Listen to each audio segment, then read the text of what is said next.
No more cheap pagodas? Well,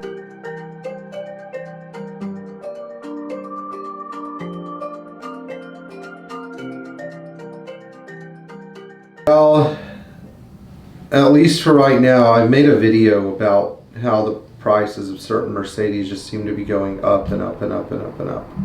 So over the break, I did some research about 113 values, and it seems like the prices of all 113s are really going up. Although 230 SLs again are less expensive than some of the other cars, and 250 SLs seem to occupy a weird spot. But now it seems like the Pagoda that used to be 75 is 95,000, and the Pagoda that used to be a real $90,000 to $100,000 cars like 119 or 120. The question is, are the cars selling for this much? By the way, if you purchased a Pagoda in this price range and you want to talk about it, you should email me and tell me what you ended up buying and how much you had to pay for it, because the only way I'm going to know what people are actually paying is if people tell me what they're paying for these cars. Personally, I think that some of these values are the results of ambitious askings.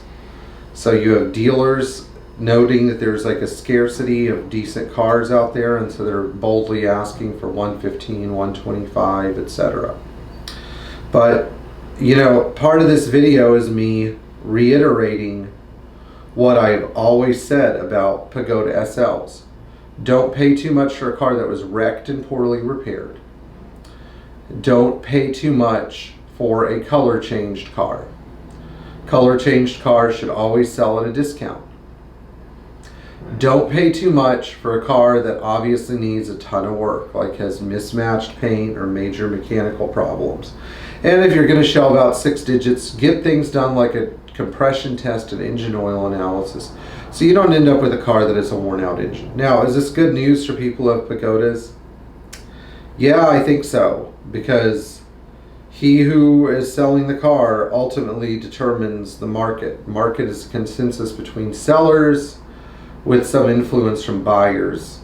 Usually buyers only get to make decisions when there are external factors working in their favor, such as a major recession and a lack of demand for something. Now, there seems to be a general trend towards people wanting to buy analog cars. I mean, ever since Mercedes has made their stupid announcements about going all electric, which, guys at Mercedes advertising, you're not fooling anybody. We know you're not going to go all electric because you can't afford to and people don't want it, okay? There's been some panic buying, and panic buying is never a long-term thing.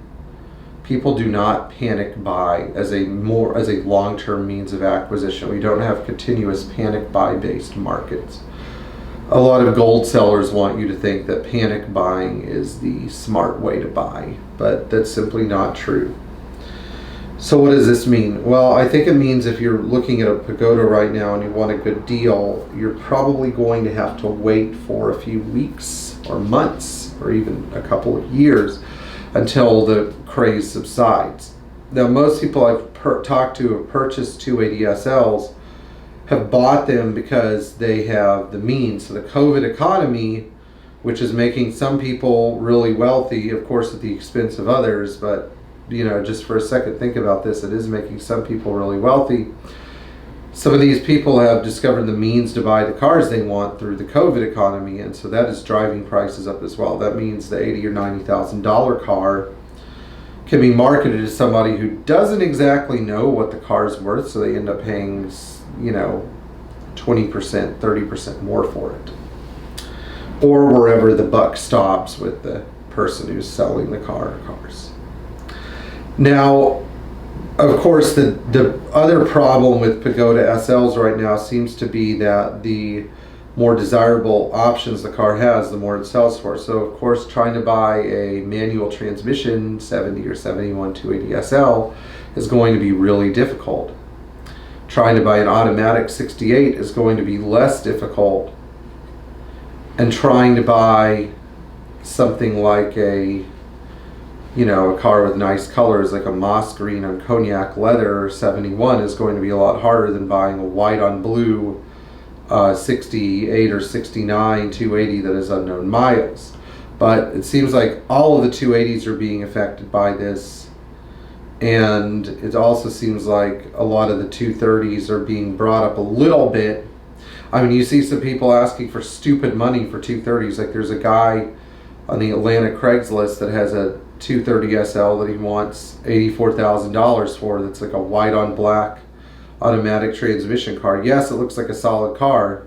Sure, I'd pay like $45,000 for it, but $84,000? Yeah, sorry, not a lot of people are that dumb. So, and of course, if it sits around forever being for sale, then it's too expensive. Alright guys, well, if you enjoy this, like, share, and subscribe, and tap the bell for notifications, and leave me a thumbs up.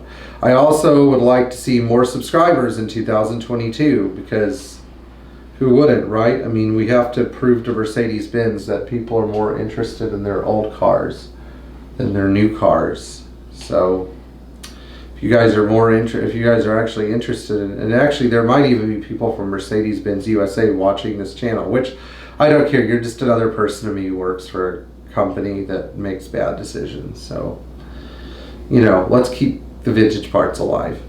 I'll see you guys, and if you're looking for a pagoda, don't give up. You may just have to downgrade your options. See you guys in the next video.